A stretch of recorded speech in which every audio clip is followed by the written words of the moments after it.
For our new math topic, we're going to talk about rational functions. And just to remind you, the rational function is one where the variable x, the independent variable, is in the denominator. And so we just have to be careful whenever we're solving for x that we recognize it's down in that denominator. It's a little trickier to isolate it and get it back out of the denominator. The other thing you have to remember is when you're trying to solve, you want to make sure that that denominator is never 0, because that would be undefined, right? So we have to make sure that we don't choose any values for x that would make the denominator become 0. That's rational functions. It comes up sometimes in problems like this. This problem, and you should pause the video and read the problem at some point in this video.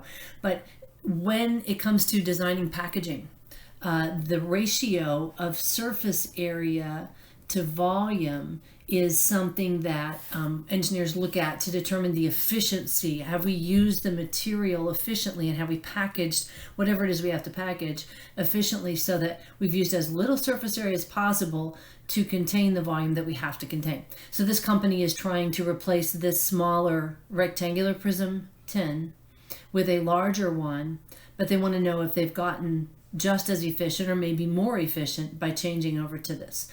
So we're just doubling the height. You can see that the bases are the same, so they've got the same square base. The first question is find the surface area and volume of each tin.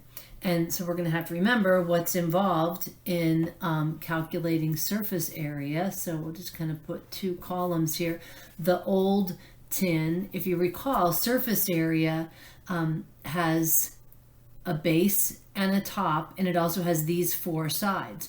So we can write that as, let's see, we've got s squared for the area of that base, and we've got 2 of them, so we could say that it's 2s squared, and then we've got each of these faces that have an area.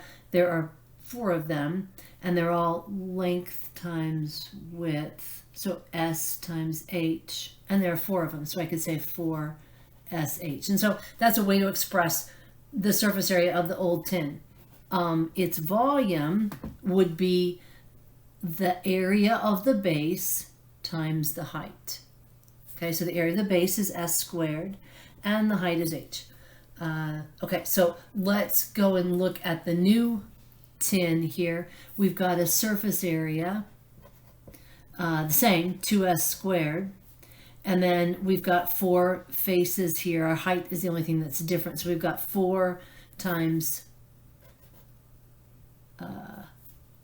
2h times s there for the surface area.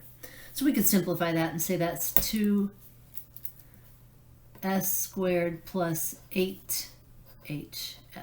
Okay, and then there's a volume for the new tin, which again is the area of the base. Volume of any rectangular prism is the area of the base times the height. So times 2h. Okay, the next question is calculate the ratio of surface area to volume for each tin.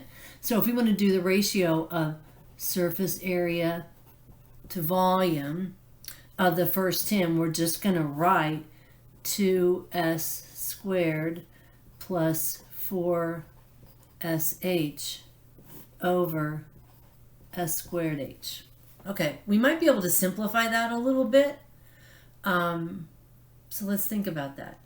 I could factor out an s. Okay, so let's be really careful here when we do this.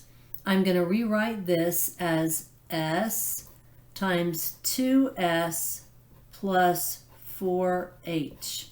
Do you see that I factored an s out of this term and out of this term?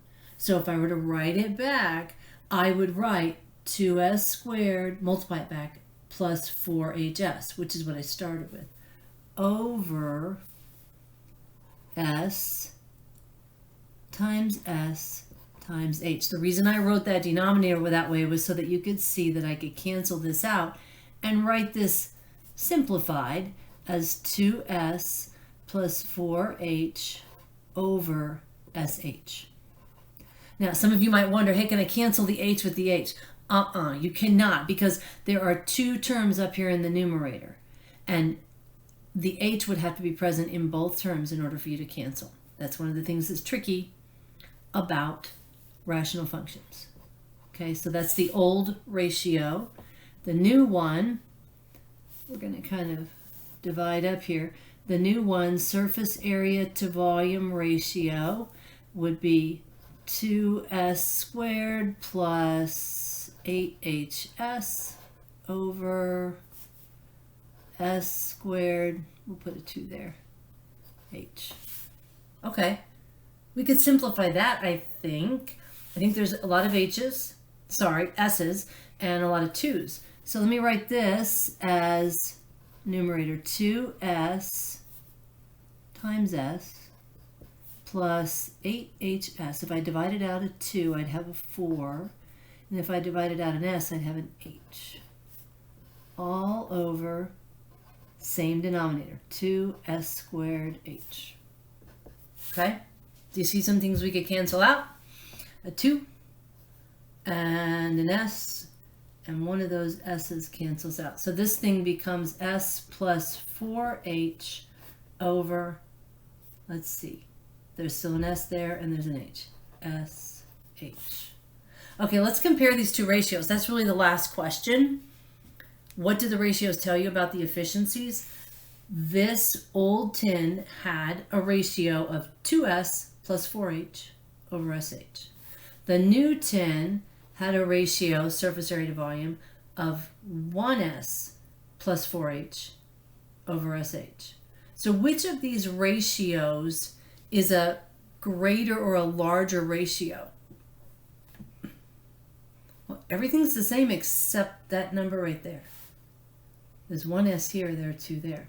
So this is the larger ratio. That means that this ratio of surface area to volume is actually less efficient. You could say more inefficient.